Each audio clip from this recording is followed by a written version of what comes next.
vamos convidar o nosso amigo Maurício Neiva Crispim para proferir a palestra da Terra ao Céu. Maurício Crispim é médico especializado em clínica geral, pneumologia e homeopatia, pesquisador, estudioso, entre outros, do magnetismo e das obras de Pedro Dalva. Atua há vários anos no movimento espírita, particularmente em Goiás e Distrito Federal, ministrando cursos e seminários. Atualmente reside em Sobradinho, Distrito Federal, e divulga o balde através de cursos em Brasília, em Goiânia. Maurício.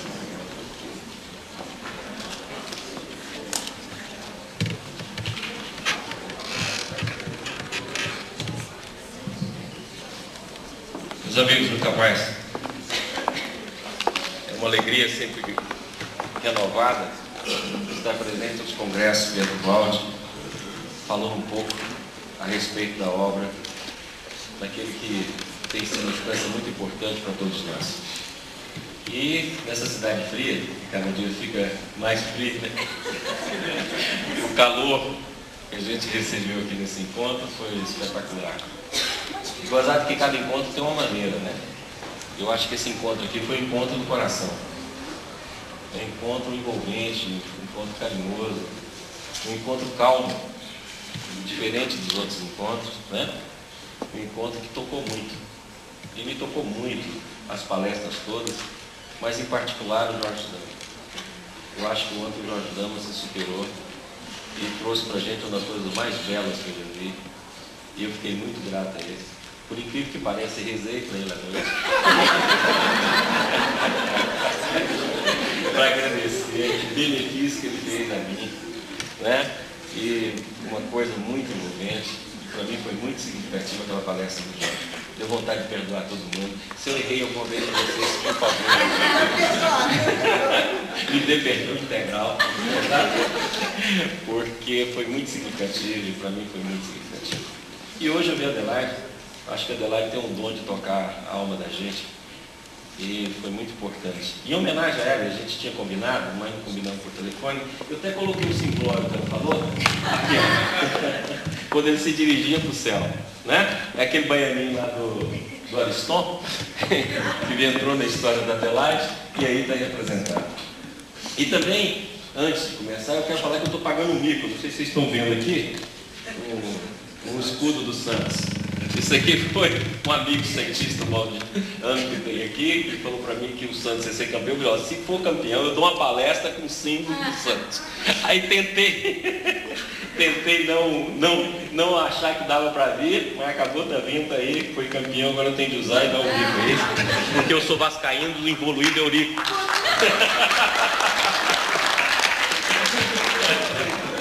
Então vamos lá. Pessoal, coube falar um pouco sobre da terra ao céu. Foi falado muito aqui a esse respeito, inclusive abordando a questão da terra ao céu, que nós vamos ter que falar sobre evolução. Mas não tem como abordar da terra ao céu se não falar um pouco a respeito do céu para a terra.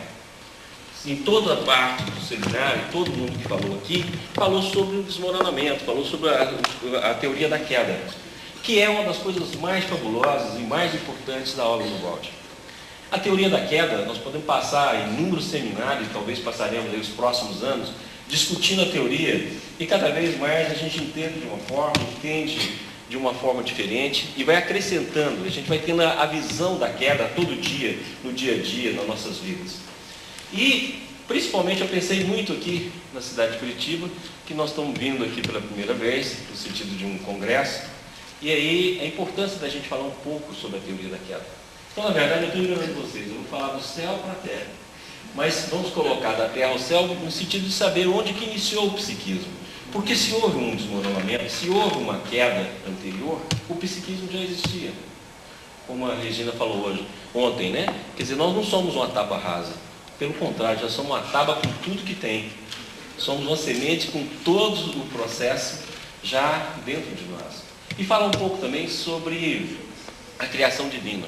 Há muito, estava querendo discutir essas ideias, até discuti muito isso com o Juninho, no sentido de tentar representar a criação divina de uma maneira mais ampla, aproveitando um pouco de alguns conceitos da biologia. E é isso que nós vamos tentar aqui. Logicamente que eu sempre trago muito mais do que aquilo que eu falo, Então vai ter coisas que não vão ter que pular e algumas coisas que eu vou enrolar, como sempre. Mas a tentativa é mostrar o máximo. Então vamos lá. Nós vamos começar pela teoria do desmoronamento. E nós colocamos isso aí. No princípio era a verdade. É uma das coisas mais importantes. Hoje nós vamos falar sobre livre-arbítrio, não é? E o princípio do universo é a liberdade. Liberdade muito mais ampla do que a gente possa imaginar. Muito mais ampla do que um pai que cuida do seu filho. Muito mais ampla do que tudo aquilo que a gente possa imaginar. Porque nós vamos começar a falar de um mundo que está acima do superconsciente. A queda não se deu a nível de superconsciente. A queda se deu a nível de um campo muito mais amplo, muito mais vasto. Não deu a nível de pensamento, né? É uma dimensão muito mais vasta. Eu costumo dizer que com a evolução o pensamento desaparece. É até bom que a gente não vai lembrar de nada que eu estou dizendo aqui, porque pode esquecer as besteiras que eu estou falando. Mas à medida que a gente evolui, o pensamento desaparece, na minha opinião. Porque o pensamento nada mais é do que como um órgão, e a Adelaide falou sobre isso, e o pensamento é uma fotografia que se traduz em imagens. Lógico que vai permanecer a vibração. E se a gente não é pensamento, e nós não podemos nem falar pensamento divino, a gente usa muito o termo que tem de usar, como a gente usa a mão de Deus, como a gente usa Deus como uma representação humana. E a gente usa pensamento, mas nós temos que pensar sempre numa vibração e num processo muito mais amplo. Então o que nós vamos falar aqui está num processo bem mais amplo. Nós vamos usar imagens, e o próprio Baldi diz, no livro Sistema, de que as imagens são redutoras. E ele nem sequer desenhava as imagens para que não ficar aquele processo absoluto. Nós desenhamos. E para nós é permitido, né? Evoluir pode fazer o que quer. Então, nós tentamos desenhar essas imagens na tentativa de trazer e mostrar esse processo para gravar alguma coisa. Mas não no sentido absoluto, da gente achar que aquelas imagens contêm toda a verdade. Porque nós vamos falar de processos que estão ocorrendo muito acima daquilo que nós podemos conceber. Então, vamos lá. Então, a teoria da queda é muito semelhante à teoria da reencarnação. Se nós tirarmos a teoria da reencarnação da vida, nós não conseguimos explicar inúmeros fenômenos, inúmeros processos que acontecem na nossa vida. Da mesma coisa, se nós tirarmos a teoria da queda, nós não conseguimos entender Deus. Deus fica limitado, Deus fica muito distante daquilo que ele pode ser representado, e a gente não consegue entender o porquê do universo. E nem consegue entender o porquê da matéria, não consegue entender o porquê da evolução. A teoria da queda é básica, para que a gente possa entender. Olha que eu estou falando teoria, e o Baldi se refere dessa forma, para deixar todo o processo aberto. Não fala no sentido absoluto, não, um dogma, é uma teoria que vai evoluindo, como a teoria da relatividade, que vai evoluindo e ao mesmo tempo em aberto para a compreensão. Então, se nós tirarmos a teoria da queda, e o próprio Baldi pergunta, se Deus não é senão puro espírito, de onde e como se derivou a matéria? Isso é uma pergunta importante, porque você fala assim, não, Deus criou a matéria. Agora, se ele criou a matéria e ele é espírito, por que criou a gente e jogou dentro dela? Ele não passou por isso?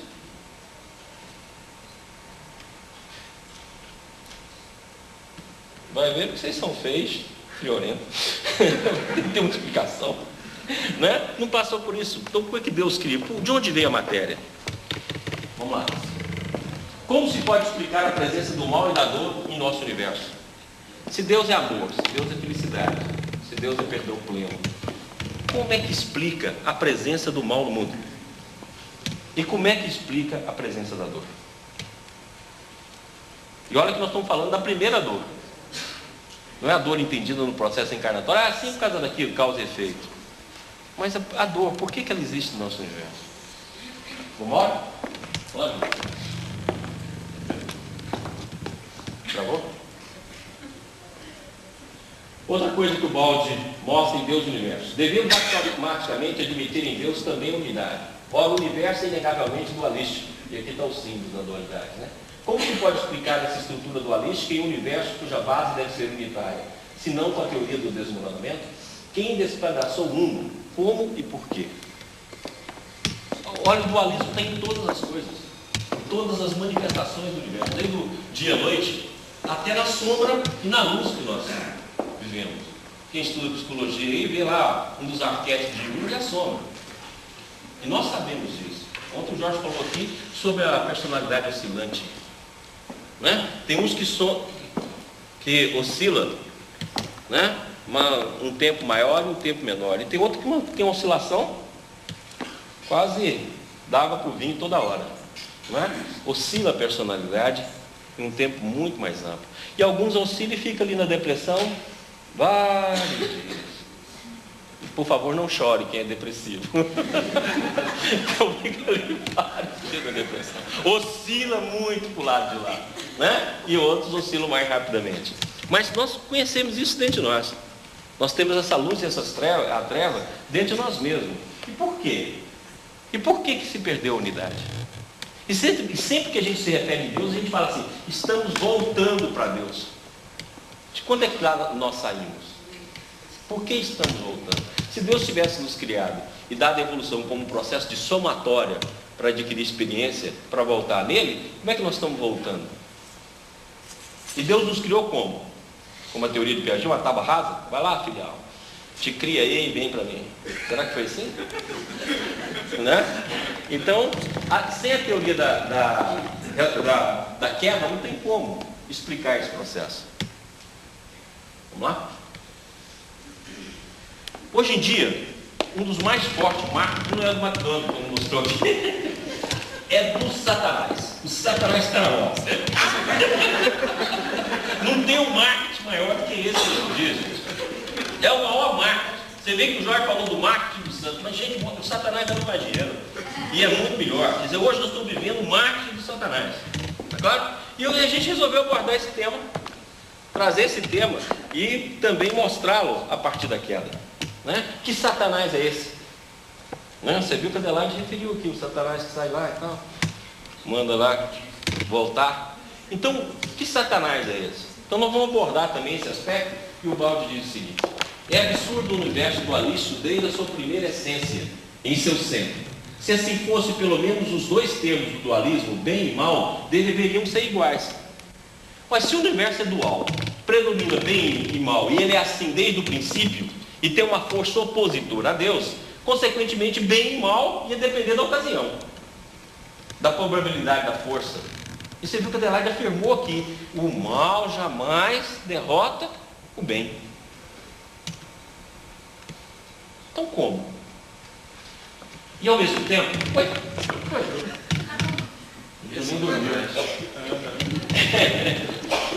como se explica ao contrário, que o bem é mais forte, acaba vencendo e que o Senhor é um só, Deus? Também é que se excluirmos a queda, tudo se confunde no caos. Então Deus se transforma em um artífice de uma obra diabólica e se confunde Satanás com Deus. Vamos lá? Outra coisa importante: abolindo a teoria do desmoronamento, não se sabe mais justificar a origem e a presença de Satanás. Quem é ele, então? O que significa no sistema do todo? De que nasceu? Para o que tende? E como acabará? Em um sistema lógico, como pode manter-se esse anti-Deus? Em uma construção equilibrada, o que significa a hostilidade desse contínuo demolidor? Alguém já viu Satanás aí? Hã? Ninguém viu? Não tem espelho em casa não, gente. Não tem espelho lá? Está faltando? Então, o que vem a ser essas forças? Né? Vamos lá.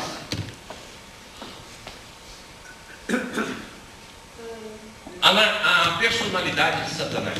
Analisemos tudo isso para melhor poder compreender o que devemos realmente entender por personalidade de Satanás. Ele é personificado no sentido de que existe em todo ser como princípio negativo. Olha a visão que o Balde dá aí. Ele fala: olha, Satanás pode ter até representação cósmica, representação individual, representação personal, mas ela aborda aqui no aspecto da totalidade, da somatória das forças que representam o mal, principalmente em relação à personalidade de cada um, né? Ele é personificado no sentido de que existe em todo ser como um princípio negativo.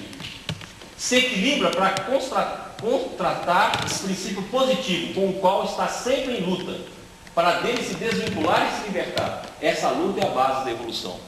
Então todo o processo que vai da terra ao céu é uma luta entre esses dois princípios. E se é uma luta entre os dois princípios, onde eles foram originários, se Deus é um? Se o universo é um? por que essa força está dentro de nós, na representação aqui da figura, sempre lutando uma força com a outra? Sempre tendo que ter uma decisão entre as duas forças que nos prendem e que nos movem na vida. Essa luta é a base da evolução. A personalidade de Satanás está presente em todos os seres como princípio de trevas, enquanto Deus está presente neles como princípio de luz. De onde nasceu e de onde veio esse princípio? Vamos lá? E ao mesmo tempo, se você abolir a teoria da queda, a teoria do desmoronamento, você também abole a teoria da reencarnação. Porque a teoria da reencarnação é uma queda. A queda é um princípio de contração e expansão, certo? O princípio básico. E a reencarnação é exatamente isso. Você sai de um mundo, né, num sentido mais amplo de percepção, e você há uma contração para um corpo físico. E você, se notar bem a reencarnação, ela é um princípio de queda. E como o Baldi diz, o universo é construído sobre um princípio único. Se existe uma lei onde esse princípio aparece, significa que está presente em todas as latitudes do universo. Olha, a reencarnação é um processo de queda. Quantas e quantas religiões, principalmente a religião espírita, não fala, por exemplo, da queda planetária? Quantas vezes a gente não se refere à queda psicológica? Quantas vezes nós já ouvimos falar sobre a queda reencarnatória? No sentido de falência em relação aos propósitos antes escolhidos.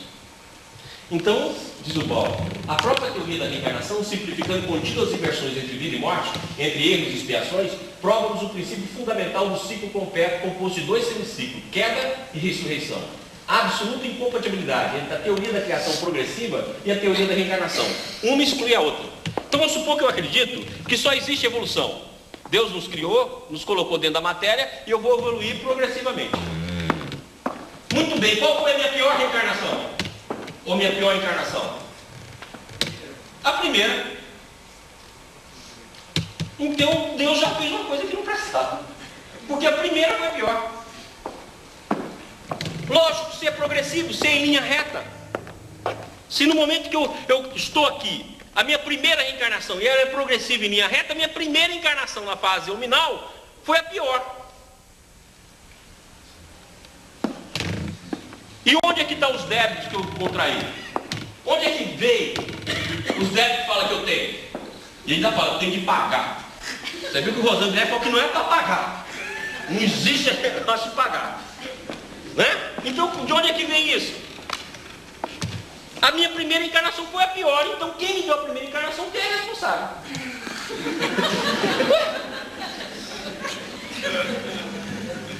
E se é progressivo o processo, eu já estou aqui na milésima. 800 aumentando Jorge. Milésima. Agora me diz, por que eu não sou melhor? O que aconteceu no meu caminho? E se você colocar também em termos de vida, milhares de anos atrás, quantos anos um homem vivia? Muito menos. Hoje é a média em torno de 70, 75 anos. Lá era 30, não dá nem tempo de errar. Você mal saía, morria. E aí? Onde é que eu errei tanto? Até hoje está tentando corrigir. Então como é que pode explicar a vida sob esse ângulo? Aí diz o Baldi. Vamos lá. Se admitirmos a reencarnação, temos que abandonar o conceito de criação unicamente progressiva e aceitar a teoria da queda. Se aceitamos a criação apenas progressiva, é necessário abandonar o conceito de reencarnação. Então escolhe. Porque não tem como. Porque no momento que eu falo que a vida, e o Júlio também abordou esse aspecto aqui, a vida é cíclica, então ela faz um movimento cíclico. E aí sim, com um período de ascensão e queda, né? Fazer o ciclo aqui. Esse ciclo aqui é um ciclo gordo, certo? Então, no momento que você desce e sobe, aí você possibilita a aquisição de mais carne, de queda em processos encarnatórios e assim por diante. E tem os dois lados do ciclo. E se esse ciclo existe dentro do mundo, do nosso mundo psíquico, reencarnatória porque existe como lei no universo. E se a evolução existe, porque existe outro ciclo anterior a ela, que é da evolução. Então você vê que não tem jeito. Ou a teoria da queda surge como explicação do universo, ou não temos como compreender muito dos processos, nem sequer aceitar a própria reencarnação. Vamos lá? Pode ver. Isso porque, segundo o princípio de criação progressiva, que se desenvolve apenas no sentido evolucionista, sem o precedente semiciclo evolucionista, o criado deveria mover-se em única direção, devendo no sistema ser desconhecido, jamais aparecendo no princípio do ciclo. Se esse princípio surge em caso particular, no universo que sabemos construído num tipo único de sistema, depois repetido em todos os níveis e dimensões, isso significa que o referido princípio do ciclo está também no caso geral do tipo base do sistema. Lógico, se nós vemos o ciclo de contração e expansão, se nós vemos o ciclo de ascensão e queda, se nós vemos o ciclo de morte e de ressurreição, se vemos o ciclo aparecer até no dia a dia, então, consequentemente, esse ciclo existe em todas as camadas e dimensões do universo, porque o universo é construído sobre um tipo único. Vamos lá? A queda dos anjos. O próprio Balde faz censura em relação a esse nome, queda dos anjos, que é um nome já desgastado, usado em vários tipos de conceitos, mas ele pega esse conceito para poder mostrar, então, a teoria do desmoronamento. Mas, ainda que a teoria do desmoronamento fosse errada, que significação possui a lenda tão difundida no mundo da queda dos anjos? Poderá ter nascido do nada? Se essa teoria existe, e existe em todas as religiões, por que nasceu? De onde ela veio? Se essa busca e essa saudade de Deus que está na nossa alma, de onde veio? O princípio da insaciabilidade, que foi destacado aqui, de onde veio? De onde nasceu? Vamos lá? O dilema fatal. E aqui o dilema fatal. Ou essas tristes verdades são devidas à criatura e forçoso é admitir a teoria da queda, ou se Deus, Criador, for causador de tudo, ele é imperfeito e mau. Escolhe. Ou todo esse processo da origem do mal veio da criatura, ou se veio de Deus, Deus é imperfeito e mau. Podemos escolher um Deus melhor.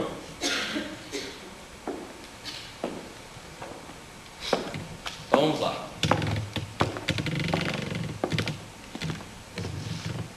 Antes de que qualquer coisa tivesse princípio, fora do tempo, nascido depois, existia Deus, que foi e será sempre o todo, ao qual nada se pode tirar nem acrescentar, mesmo em sua criação, que não pode estar acima ou além, mas sempre como sua emanação. Então vamos começar a discutir agora o processo da queda a partir da criação. E aí nós estamos mostrando Deus, a existência de Deus desde todo o princípio. Lembrando que a eternidade, como o Júlio repetiu aqui ontem, não é um tempo longo. Pode olhar que quando a gente fala em eternidade é uma canseira danada, porque você raciocina a partir do mundo agora. E aí você estende o que você está passando e sentindo no princípio da eternidade como uma somatória de um tempo enorme. É igual a pergunta que meu pai fez ao diretor do colégio dele. Ele falou assim: o que é eternidade, padre? A eternidade é o seguinte: você pega uma montanha tamanho do Everest, toda feita de aço. De 100 em 100 anos passa um pássaro e roça a asa na montanha. Quando essa montanha acabar de tanto ele roçar a asa, está iniciando a eternidade.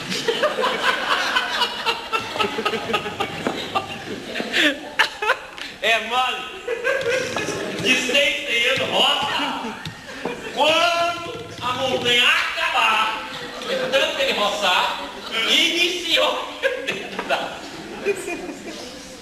Porque no todo mundo Deus passa até agora Deus e criatura. Orgânico, porque tem que ser como o nosso organismo, totalmente interligado. E você pode olhar que até o antissistema, quando o processo da queda está presente aí na sua manifestação, todo o processo é orgânico. Você viu o Júlio falar aqui, você mexe num átomo aqui no Alasca, a repercussão dele está lá na China. Ou seja, o universo é todo interligado. Ou seja, um estado orgânico. Hierárquico, como é o nosso organismo. Deus não criou todos os seres iguais, porque ele teria feito então um clone, cópia. E seria só dois seres, Deus e as cópias. Mas Deus criou seres únicos. Nós já falamos aqui em outros congressos sobre isso. Ou seja, você é único. E isso até no antissistema aparece. Nas impressões digitais, no DNA. Único. Não tem outro ser igual a você. Se você é único, você ocupa uma função também única. E ocupa dentro de um organismo de hierarquias. Para que haja um funcionamento. Por isso que fala em sistema. Um organismo perfeito. Interligado.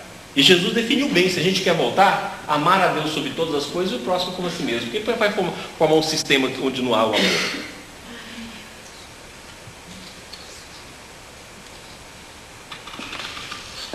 Vamos lá. Então olha aqui que ele diz. Nós colocamos aqui simbolizando Deus, essa luz e essas pedras preciosas como os filhos de Deus. O que teria nascido do nada, ou seja, de um estado que antes não existia, não é do nada no sentido de não existir, não podia ser a eterna e incriada substância de Deus, mas apenas a sua forma nova atual, que assim se individualizara agora em criaturas, hierarquicamente organizadas em centros concêntricos em torno de Deus. Então quando as criaturas surgiram, elas surgiram em torno de um centro e de um organismo perfeito, onde cada um foi único. E cada um ocupava uma função do sistema. Vamos lá? E lembra que não é centro espacial, né? Já foi dito aqui. Então vamos exemplificar. Nós pegamos uma célula totalmente homogênea, em todos os seus pontos. A criação, então, seria essa célula composta de vários micro-organismos, ou vários elementos, organelas, ou processos dentro dessa célula, o núcleo, aparelho de Golgi, etc. Ou seja, que seriam os filhos, num estado diferenciado, mas num estado orgânico. Orgânico semelhante ao nosso organismo. Ou seja, aqui está a célula, ou seja, Deus não deixou de existir como ser, e aqui está o sistema, totalmente organizado como o nosso organismo, hierarquicamente construído. E cada um ocupando uma função única e ao mesmo tempo uma função onde cada ser é único. Seria semelhante aos nossos órgãos. Muito bem. Visualizando a criação. Agora vamos colocar essa criação aqui um pouco mais ampla. Vamos colocar essa criação, Deus como uma célula. Está claro?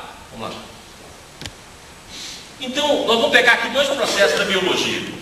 A mitose e a meiose. Está claro? Estão lembrados aí? Só em raro, né? Você lembra que a mitose, uma célula mãe origina duas células filhas com a mesma carga genética. E a meiose, né? Meio, corta, metade origina a célula mãe que aparece com metade dos cromossomos. Se nós pegarmos essas duas ideias e jogarmos na criação divina, a criação divina foi exatamente isso. Deus, como célula mãe, não deixou de existir. E em vez de gerar duas células filhas com cargas pela metade ou com cargas idênticas, ele gerou células filhas à sua imagem e semelhança. Só que células infinitas, onde cada célula contém genes e cromossomos únicos, mas todas da mesma substância divina. Então esse aqui que está representado, ó, a célula divina que originou as células filhas, e foram infinitas células filhas, sem deixar de ser a célula divina. Olha a célula divina aqui no. E cada célula é única, possui a mesma substância da célula mãe, é semelhante, mas não da mesma potência, com a mesma carga genética. Mas existem princípios da mesma substância, ou seja, a substância do amor, a substância da liberdade, mas não da mesma potência. E cada uma recebeu genes únicos, entre eles o gene da individualidade. Está claro? Gente, acorda o colega do lado para dormir aí. Hein? Tudo bem? Então vamos lá. Então aqui, ó, nessa imagem, dá bem para a gente representar isso. Olha, a célula-mãe origina N células filhas sem deixar de ser célula-mãe. Ela continua existindo como célula-mãe. E origina células filhas, à sua imagem e semelhança. Então nós estamos tendo uma aula como Deus nos criou. Está claro? Exatamente. Tentando trazer um elemento que a gente possa raciocinar. Nos próximos congressos eu vou explorar essa ideia, colocar lá nas fases da mitose, da meiose, porque aí a gente vê até os momentos como poderia ter sido, em termos de comparação de imagem, né? Então vamos. Então aqui, ó, nós já temos todas essas células mães tentando se organizar no organismo. As células filhas, a célula mãe presente, porque não tem o fora de Deus. Aqui não tem jeito, que não tem como desenhar isso. Não existe o fora de Deus. E as células filhas formando e se organizando dentro de um organismo que vai ser perfeito, que deu o nome então, o Balde chamou de sistema, ou paraíso divino. Vamos lá? E aqui está as células filhas, ó. Semelhantes, mas não iguais, onde cada um tem a sua própria individualidade. Vamos ver aqui em termos genéticos. Eu roubei essas imagens lá na internet. E aqui nós estamos vendo então o processo da divisão, né, dos cromossomos e tal. Então aqui nós mostramos aqui a divisão, originando então duas cadeias distintas. Esse processo aconteceu em relação a infinitas cadeias, onde cada ser recebeu genes semelhantes, mas recebeu genes únicos, e que se organizaram, né? Formando então, e separando, aqui está mostrando a separação, né? Os cromossomos migrando para os polos, mas que se organizaram, formando então um organismo de seres. Aqui como se fossem as cadeias genéticas, onde cada ser é único e ocupa uma função dentro do sistema que é um organismo perfeito. Está claro? Estão calados hoje, gente? Tudo no sistema? Isso, nós estamos no sistema. Daqui a pouco nós vamos ver como é que esses filhos que estavam no sistema resolvem agora falar assim, não. Hierarquizado? Hã? Hierarquizado? Hierarquizado, dentro do sistema. Então vamos lá. Só um minuto. Significa que eles têm grandeza? Não, grandeza não nesse sentido humano, mas tem funções hierarquicamente constituídas. Hierarquia aí não significa aquilo que a gente tem na Terra, né? Que o maior manda, sim, como função. Vamos lá. Aquilo que Paulo fala lá na carta aos Coríntios. Então vamos ver agora como é que é o processo de criação partindo de Deus. Então dentro do processo de criação, tá claro? Nós vamos partir então de Deus. Então o impulso da criação só pode ter partido de Deus. E essa é a imagem, uma das imagens que o Balde escolhe para representar esse processo. Então, o primeiro impulso criativo, ele veio de Deus. E aí surge o que o Balde chama de primeiro plano de vida, que nós representamos aqui num círculos, tá claro? E aqui está representado como se fosse uma espiral. Nós estamos colocando ciclo, mas o Balde usa essa imagem aqui, ó, desses microfones, tá? São ciclos interligados. Nós representamos aqui na espiral. Inclusive foi colocado isso aqui em homenagem à espiral da vida. Não sei se vocês notaram isso desde o início. Foi, mandou aí tirar e tal, colocou desse jeito, que é a nossa forma. Então olha aqui, o primeiro impulso de vida surge, e aí surge o primeiro plano de vida. Nós estamos dizendo agora como se tivesse uma fotografia do processo da criação. Vamos lá?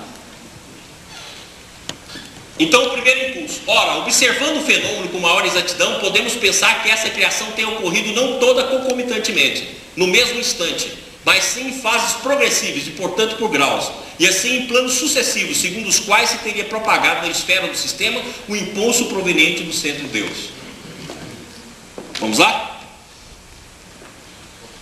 Do primeiro plano de vida, então o impulso divino está aqui, ó. E agora soma-se ao impulso do primeiro plano de vida, para formar o segundo. Vamos lá? Continuidade da criação. Então houve o impulso da vida partindo de Deus, cria-se o primeiro impulso da vida, o primeiro plano de vida. E aí o primeiro plano de vida, somado do impulso divino, cria o segundo plano de vida. Vamos lá?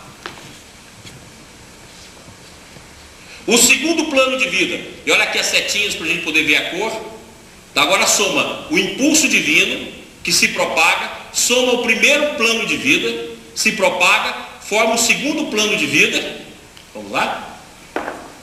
E surge então o terceiro plano de vida. Ou seja, o impulso divino que se associa a cada plano de vida que está sendo formado, e os planos de vida se associam e vão formando os próximos planos. Negatividade, né, Fred? Devagar. Agora mesmo. Tá claro? Então, entendido aqui? Então, o primeiro plano de vida que vai para o segundo plano, vamos lá de novo.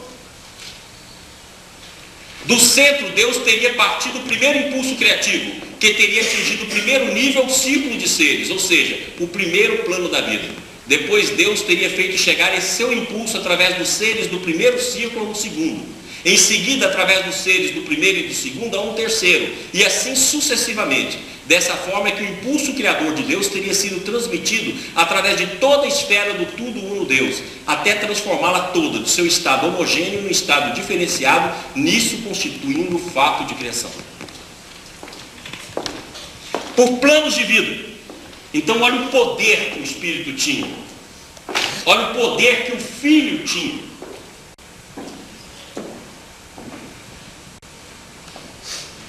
Então eu interpreto a trindade que você colocou, Deus e o Filho. Espírito Santo é aquele que vai fazer a escolha de seguir ou não Deus. Aqueles que fizerem a escolha tornam-se Espírito Santo. Participa diretamente do sistema pela via curta. E aqueles que não fazem a escolha por Deus, vai criar o diabo, que é nós. E aí Deus ama tanto que cria evolução para que o demônio se torne Espírito Santo. E é exatamente aí que nós estamos, olha, o poder que o Espírito tem é enorme. E aí muita gente pergunta, por que o Espírito que estava no sistema, ele pode cair? Porque o poder é enorme. E ele confunde exatamente esse poder de semelhança com o poder de identidade. E tenta eclipsar a vontade divina. Deixa de se alimentar de Deus. Vai surgir a energia, que vai surgir a matéria.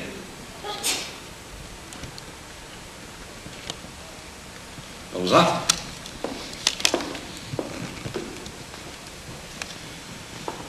O terceiro plano de vida vai sucessivamente até criar N ou infinitos planos de vida.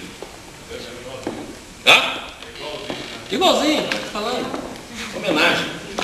Tá claro? Então vai criar assim o processo da criação. Então vamos ver o que o Valde diz dentro dessa imagem. É como se fossem ondas. Nós representamos onda aqui, ó. A primeira onda, a segunda onda, a terceira onda. Então a onda divina, que se associa ao primeiro plano de vida, que se associa ao terceiro plano de vida, e assim sucessivamente.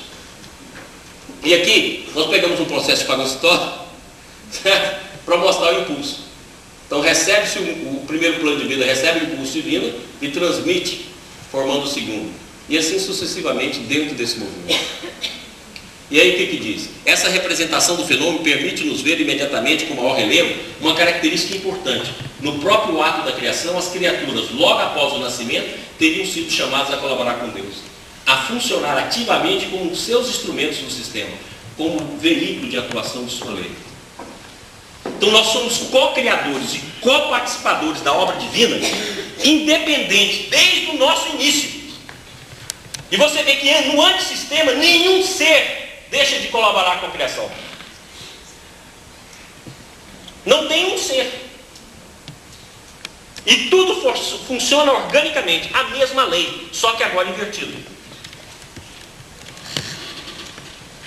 E nós participamos do plano divino até quando nós somos destruidores. E lembra, no congresso passado, nós falamos aqui da função dos destruidores. Tá claro? Claro? Vamos lá. E aí, o princípio dominante de todo o processo é o amor. Tudo isso confirma que o princípio dominante em Deus e no sistema é o amor, que desde o primeiro momento representou o vínculo genético de filiação, pela qual cada elemento derivou do outro por descida do impulso divino criador, de círculo em círculo. E a base de todo esse processo é o amor. Por isso que Jesus resumiu todas as leis e todos os profetas no amor.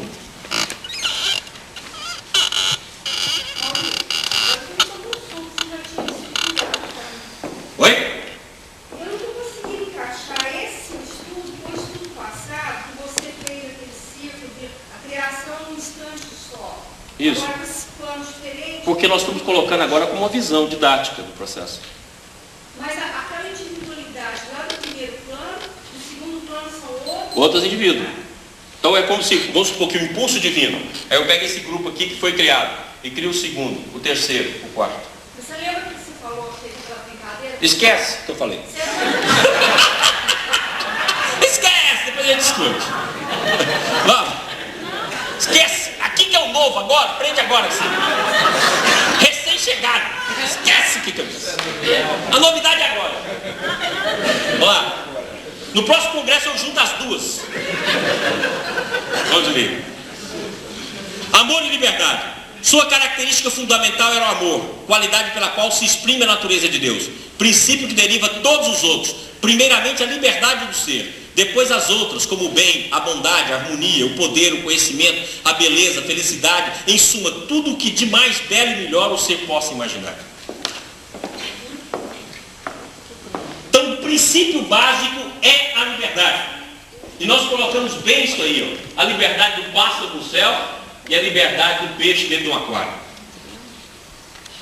Então, o princípio básico é a liberdade.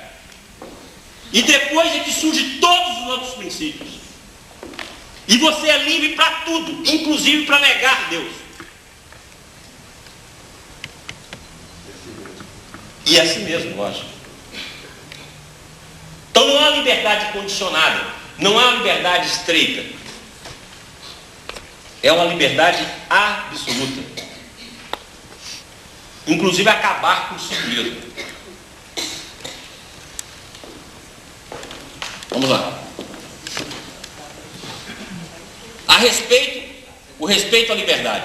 O Criador respeita tanto a liberdade que Ele deu à criatura, fazendo a sua imagem e semelhança, que submete a sua obra de Criador a essa criatura como bilateral. Somente quando a livre criatura tiver dito sim, a criação estará completa, aperfeiçoada. Até esse momento em que a criatura é quase chamada com seu consentimento a colaborar, parece enorme e absurda tanta bondade, mas essa é a estrutura do sistema. Ou seja, a criação divina submete a criatura à própria criação. Maurício, então dentro desse plano infinito aí, quando cai que Deus criará, vai trabalhar até hoje. Isso, você gosta de besteira aí que depois a gente conversa. Mas continua. Depois eu explico. Então, entendido? É o amor absoluto e, consequentemente, a liberdade absoluta. A única advertência fala, toma cuidado com o bem e com o mal. Toma cuidado com a potencialização do seu próprio ser.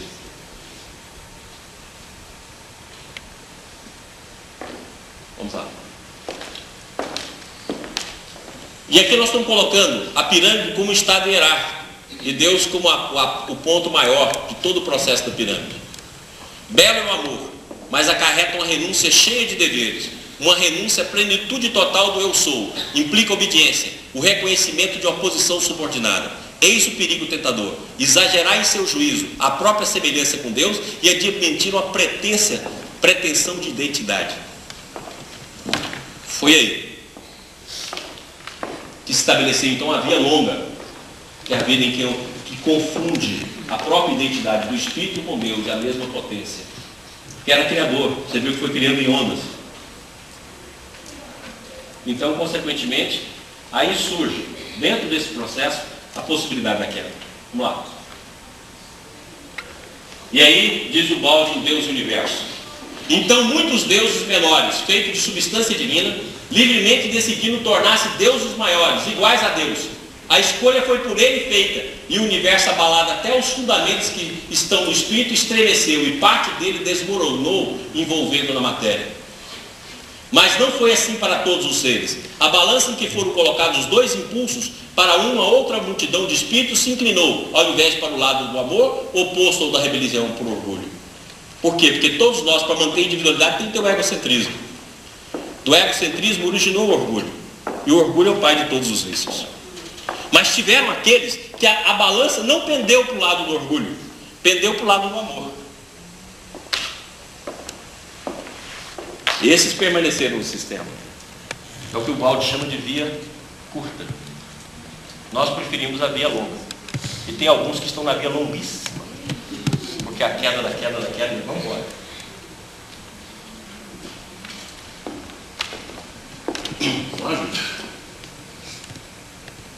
Então aqui, nós tentamos representar, voltando naquela imagem, dos filhos em torno de Deus. Então Deus aqui agora, nós vamos fazer um eclipse, ó. A presença divina, e o ser confunde a própria potência e tenta ocupar o centro, como se fosse Deus. Em outra visão, faz um movimento contrário ao movimento do sistema. Ao invés de seguir o caminho do amor, coordenando-se com obediência na ordem, tomar a via oposta, devendo coordenar o próprio eu sou, reforçar sua autonomia, fazendo-se isoladamente centro do sistema com sua própria lei. Imitar Deus somente para superá-lo, responder ao doce apelo do amor com o desafio: não, Deus, eu, criatura, sou maior do que tu, eu sou Deus, não tu. Esse foi o movimento. Lógico que expressa o nosso nível de compreensão, expressa a nossa imagem mental, para que nós possamos compreender. Tá? E aí formou então as duas partes. Parte dos seres permaneceu íntegra, incorrupta, e assim se converteu sempre, mantendo-se no sistema perfeito originário, por haver aderido livremente ao Deus transcendente. A outra parte rebelou-se, e por isso corrompeu-se, dando origem a um segundo sistema, derivado, imperfeito e invertido, de oposição a Deus, tendo o centro em ponto antípoda, em polo oposto, no antideus, em Satanás. Ou seja, aqueles que permaneceram no sistema, permaneceram aqui, e aqueles outros caíram, chegando no seu mais fundo, quando surgiu a personalidade de Satanás. E agora nós estamos nesse outro triângulo aqui, ó, tentando voltar. Tem uns que estão aqui, tem outros aqui, tem outros que não saíram daqui ainda. Tá claro? É a volta.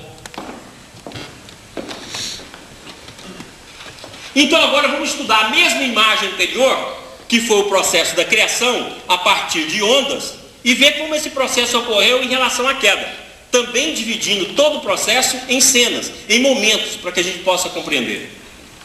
Então olha aqui, lembra que no processo da criação, ok? O primeiro impulso veio de Deus, que era o impulso da vida, que foi criando os planos de vida que se propagou na formação de todo o sistema. Agora não. O primeiro impulso não partiu do centro. Ou seja, o primeiro impulso não parte de Deus. Como os outros seres são livres e têm também potência, e têm também poder, e são individualidades à parte, também podem escolher. Então o primeiro impulso, o impulso da queda, já não é mais o impulso da criação.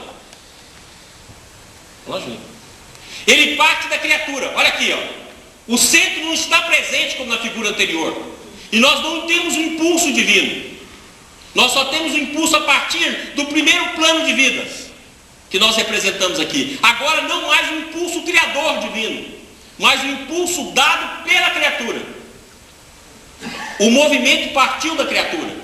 Assim, ou não? Sem problema. Me perdoe. Que isso? Já está perdoado até os próximos. O movimento partiu da criatura, olha aqui, ó, e não partiu do Criador. Vamos lá? Assim também a queda teria sido progressiva, por sucessões de filiações, que não derivam de Deus e depois dos elementos puros do sistema, mas derivam dos espíritos rebeldes. A propagação desse impulso invertido, ao invés de gerar, como na criação dos círculos de ordem no seio do sistema, gerou por filiação invertida os círculos da desordem no seio do antissistema. E aqui a gente tenta representar, olha, o impulso não veio de Deus. Então a primeira onda surge no primeiro plano de vida, que se propaga pelos demais. Vamos lá? Então o processo da queda, o movimento partiu da criatura. Vamos lá? O impulso invertido propagou-se no sistema. Então do primeiro plano de vida, atinge o segundo plano de vida. Vamos lá? Que vai atingir o terceiro plano de vida. Invertida porque ao invés de ser gerado e ter partido do centro, Deus, o movimento foi gerado e partiu da criatura periférica. Vamos lá? Isso se propaga em todo o universo. E olha bem, aqui nós representamos a mesma figura, sendo agora invertida. Por isso que o antissistema ele inverte. É invertido em relação ao sistema. Aquilo que era valor passa a ser, que era bem passa a ser mal. Aquilo que era amor passa a ser orgulho. E assim sucessivamente. Ou seja, há uma inversão. Teria-se nascido a estrutura do antissistema, invertido em relação ao sistema, ou seja, um antissistema construído em círculos e níveis, ou planos de existência concêntricas, segundo os quais se teriam escalonados os seres. E o mesmo processo de escalonamento, o mesmo processo de hierarquia. Só que no anterior, a hierarquia era baseada no amor, e aqui vai ser baseada no orgulho. E o que vai sobrar em cada alma de nós foi aquilo que a psicologia já descobriu, o próprio Freud descobriu, o próprio Jung, o próprio Adler, o poder e, consequentemente, o prazer. Vamos lá? Então aqui, ó, agora, olha essa figura. Nós estamos colocando aqui o sistema organicamente constituído e o antissistema, que é o sistema invertido. Mas lembra, dentro da mesma célula divina. Porque você não saiu do sistema. Essa queda não foi espacial. Essa queda foi de níveis de consciência. Por nível de consciência, ou seja, por dimensões interiores. É que o Gilson mostrou aqui pra gente. As dimensões interiores, dimensões do universo que estão dentro de nós. E olha bem o que ele diz. Da posição que cada elemento ocupava nos círculos do sistema, ele foi projetado da posição oposta, representada pelos círculos correspondentes invertido no antissistema. Aconteceu então que os primeiros se tornaram os últimos. E os mais próximos a Deus foram precipitados mais longe. Então aqueles que estavam no primeiro plano de vida, vem aqui para fora. Aqueles que estavam no segundo, para aqui e assim por diante. Então aqueles que estavam nos planos de vida mais externos, caíram menos. Porque vai depender do impulso de cada espírito. Vamos lá. Então aqui está representado o efeito proporcional à revolta. Olha aqui, ó. Aqueles que estavam aqui caíram aqui. Aqueles que estavam aqui caíram aqui. E aqueles que estavam lá mais perto do centro divino caíram invertido lá. Ou seja, os elementos menores, caindo de altura menor, ao serem projetados para fora por seu impulso de seres menos potentes, aprofundaram menos na evolução, permanecendo nos ciclos mais altos do antissistema. Chega assim a um efeito proporcional à revolta. É aquilo que o Julinho falou aqui, quando ele, nos congressos passados, quando ele falou sobre o filho pródigo, lembra? Que o Júlio falou que o segundo filho caiu um pouquinho. Lembra? Exatamente aqui, ó. Mas sem que saísse do sistema. Nós estamos dentro do sistema. O antissistema é um mundo, por isso que fala mundo de ilusão, o mundo que está em nós. Ou como eu gosto de falar, é um coco da Bahia dentro do mar. O coco é nós, todo fechadinho. Mas nós estamos nesse oceano, que é o sistema.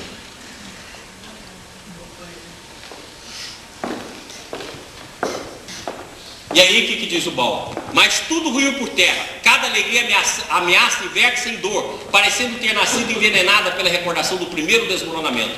Para continuar a vida deve refazer-se desde o começo, na semente e no filho. Tudo nos dá a ideia de alguém que, subindo a encosta em terreno resvaladiço, a cada 3 passos por diante dá 2 para trás. Recua mais um passo, venha sempre, e assim a evolução avança, vizinhando-se cada vez mais, ainda que lenta e fatigosamente, da libertação. Aí iniciou o mal, aí iniciou toda a queda. E por amor, então, Deus atrai. Aí iniciou a evolução. Tá claro? Todo mundo caiu na matéria? Não. Não. Não, eu fiz um slide só para você, que eu sabia que você ia perguntar, eu já estou preparado. Fiz aí. Aguenta um pouquinho. Aguenta só um pouco aí. Mas pelo exemplo anterior, você viu que não. Vamos lá. Então aqui, o que o Baldi acaba de falar é exatamente a representação da grande equação da substância.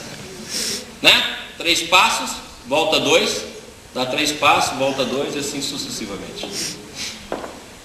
É o que a gente faz, tanto no processo e também no processo evolutivo. É o ciclo. Os demônios. Pronto, agora nós podemos apresentar o demônio. Quem queria a caveirinha aí apareceu. Então pronto, agora fica fácil entender o capeta. E olha como é que o bicho é feliz. Os seres que chamamos demônios são os involuídos. Tá claro? Então agora ficou fácil de explicar quem é demônio. Quem tem aqueles espelhinhos de bolsa aí? Abre um aí. Olha como é que ficou fácil. Os seres que chamamos demônios são os involuídos, com instintos bestiais. E não é preciso ir buscá-lo muito longe, porque o nosso mundo está cheio deles. O Baldi devia ver formiga para não ver demônio. Por isso que ele meditava tanto. Os demônios passando na praia. Devia ter cansado de ver todo demônio na vida. Sentava no banco, mas gente, estou cansado. Aí ficava olhando formiga e os demônios. De um lado para o outro. E os demônios comendo McDonald's ainda. Sujando a praia. Cansava de ver demônio, vou deixar eu ver formiga porque eu não aguento mais. O jeito de eu ver formiga, folha, água.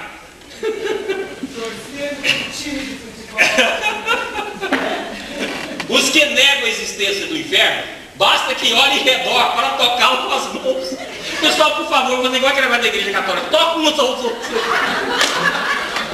O irmão da direita toca o da esquerda. Vocês estão pegando num demônio.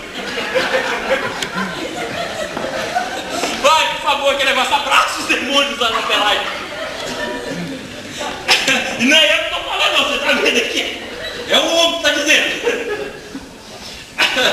Quem quiser recordar, tem até a parte aqui, ó. Os demônios, não importa o lugar em que se encontrem, são seres inferiores. E os anjos são superiores. Aqueles que caíram menos, ou aqueles que já chegaram naquele ponto partindo do demônio. A evolução leva-nos do inferno ao paraíso. Posições relativas. Para o evoluído, a terra pode ser um paraíso, mas para o evoluído é um inferno. Em um mundo povoado de demônios, onde só se pode encontrar luta e dor. O que vocês acham da terra? A resposta mostra se você é demônio ou não. Eu adoro o mundo. Demônio. É o caso. Demônio glutão. Adoro comer. Demônio da comida. É? Todo mundo é demônio. Vamos lá. E aqui são os outros temas. Vamos lá. Acabando. Vai ser. E aí, a sua pergunta? Fiz aqui a sua homenagem. Olha aqui. Potência e impulso de projeção. Ou seja, aqui está o sistema, ó, acima dessa linha. Abaixo dessa linha, o antissistema. Então, o processo se deu do mais infinito ao menos infinito.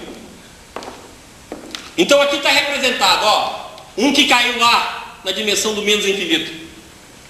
Aquele que caiu até o átomo, ou antes do átomo, nas partículas subatômicas, ali antes da formação do átomo. Depois aquele que caiu no átomo, aquele que caiu no mineral, vegetal, animal, homem, espírito não encarnado, espírito superior, anjo e arcanjo. E aqui é quando você volta. Escolha, onde você caiu?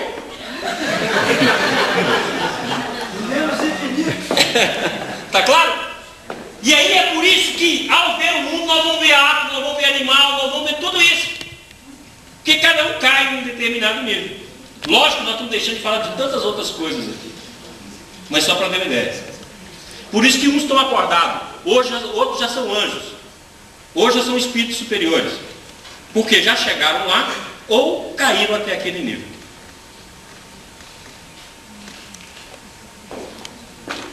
E aí, no ponto máximo que a sua potência e seu impulso esgota, é quando Deus te atrai.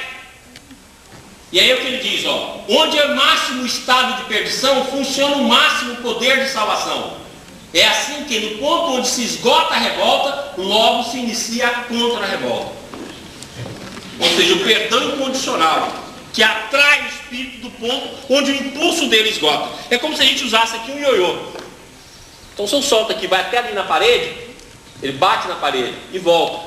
Ou seja, o ponto máximo foi na parede. Tem outros que foram aqui apenas. Vai depender do impulso da potência. E olha, a volta não é assim não, ó. A volta é assim, ó. Porque é nível de consciência. Cada um volta dentro de si mesmo e vai voltando e readquirindo a consciência do espírito. Achamos assim diante de um conceito mais exato sobre a queda. Ou seja, não mais uma queda única, igual para todos os rebeldes, mas uma queda de amplitude proporcionada à posição do elemento no sistema e, portanto, à sua potência, ao impulso de projeção para fora dele. Vamos lá? De tudo isso se deduz que a evolução pode não ter partido para todos do plano da matéria, mas também de planos mais altos, como por exemplo do vegetal, do animal, do homem, planos ainda superiores, a que todos esses seres deverão chegar um dia. A meta final para todos o mesmo é o sistema. Retorna. Júlio, joga as imagens. Então o átomo, a planta. Aqui é o Jorge Damas começando. Vai. Ô Ferdinando, isso é homenagem, ó. O Ferdinando já está aqui, ó. É santo homem, né, senhor? Viu, Ferdinando? Puxado. Vamos lá. O trajeto evolutivo. Ó, Jorginho. Desse modo. E olha que já está melhor, já perdeu a barriga. Desse modo, o trajeto evolutivo que cada ser tem de percorrer para reentrar no sistema não é igual para todos, mas é proporcional para cada um deles, a profundidade alcançada com a própria queda.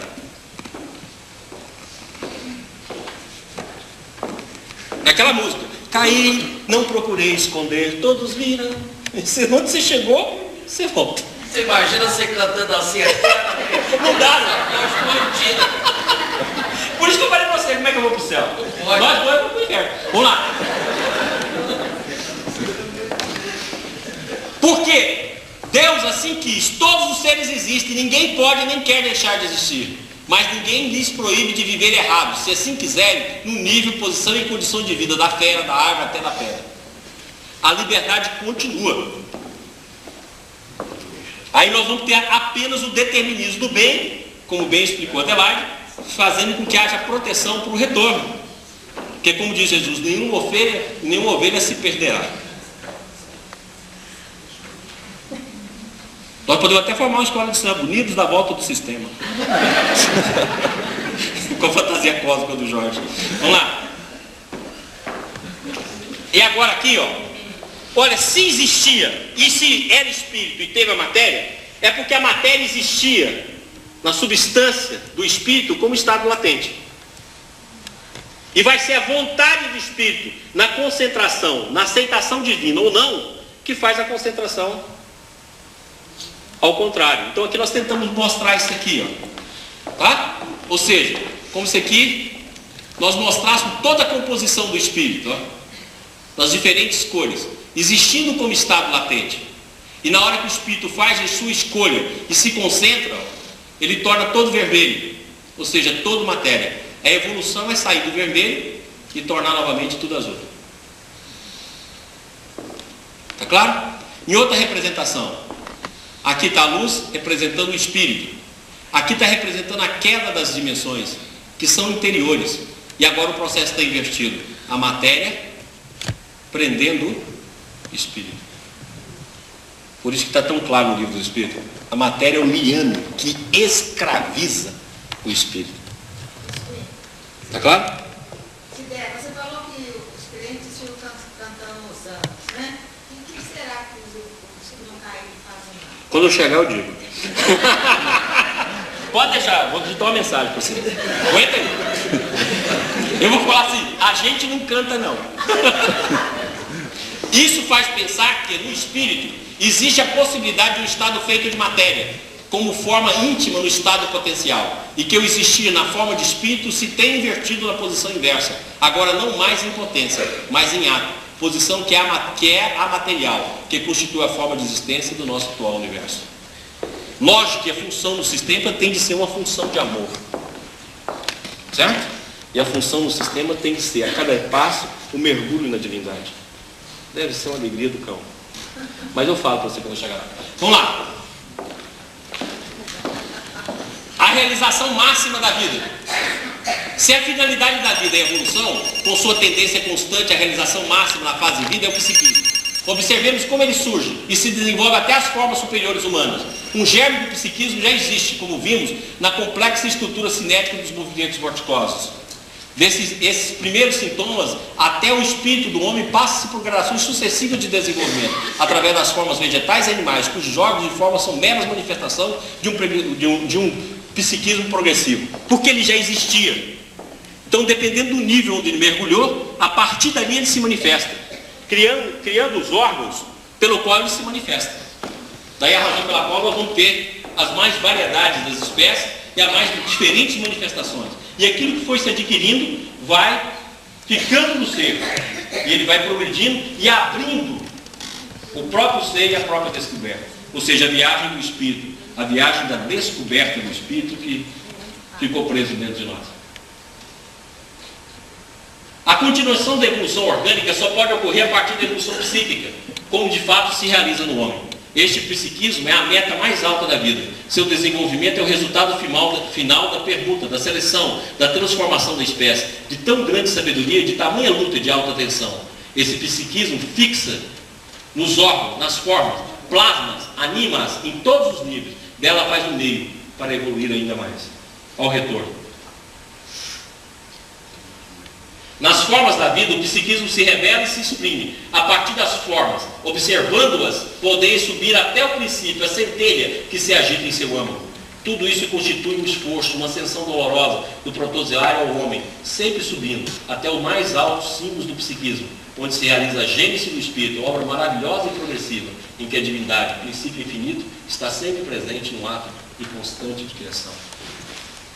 Esse é o retorno, dependendo do nível onde a gente ficou.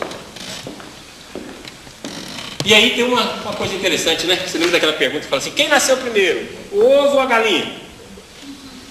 Então o balde dá a resposta. Nem o ovo nem a galinha, mas o sistema onde o ovo e a galinha faz parte. É o que ele diz aqui, ó. Órgão e função, pois, surgem juntos, e seu progresso é recíproco, devido a um apoio mútuo do órgão sobre a função, que o desenvolve, e da função sobre o órgão, que o aperfeiçoa. E nesse processo de expressão em cada órgão, em cada organismo que se vai criando, o psiquismo vai surgindo, vai renascendo, vai brotando novamente. E aí, o Julinho perguntou onde fica a consciência. Esse slide eu fiz para você, Julinho. Fica aqui, ó. Assim a consciência não cria a vida, nem a vida cria a consciência, mas ambas trabalham e ajudam-se mutuamente a vê-la luz.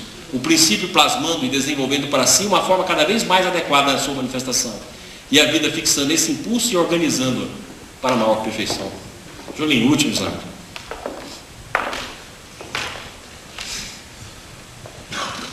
Isso aí é só para vocês verem o que vocês perderam. Vai. Último. Vai, Julinho. Pode ir. Próximo congresso eu explico, tá bom?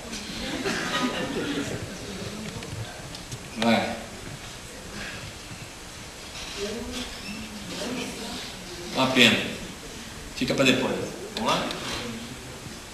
Último termo. Pronto. E tudo isso, gente, eu acredito que todos aqui, essa última passagem, é que todos os esforços feitos nesse congresso, todos os esforços da obra de Ubaldi, todos os esforços para que a gente compreenda, é um só. E está resumido aqui na palavra de Ubaldi. Por isso demonstramos que estar ao lado de Cristo significa não ser fracos e vencidos, como o mundo julga, mas fortes e vencedores, não ignorantes, mas sabedores, porque melhoramos as condições de nossa existência, enquanto o contrário acontece para os vencedores do mundo, vítima das suas ilusões, em virtude das quais, acreditando ganhar, eles perdem. Então que sejamos um demônio um pouco melhor, que não sejamos aquele que é capaz de ser devolvido para o céu, mas aquele que, apesar de ser demônio, caminha e busca Deus. Um beijo. Dá licença,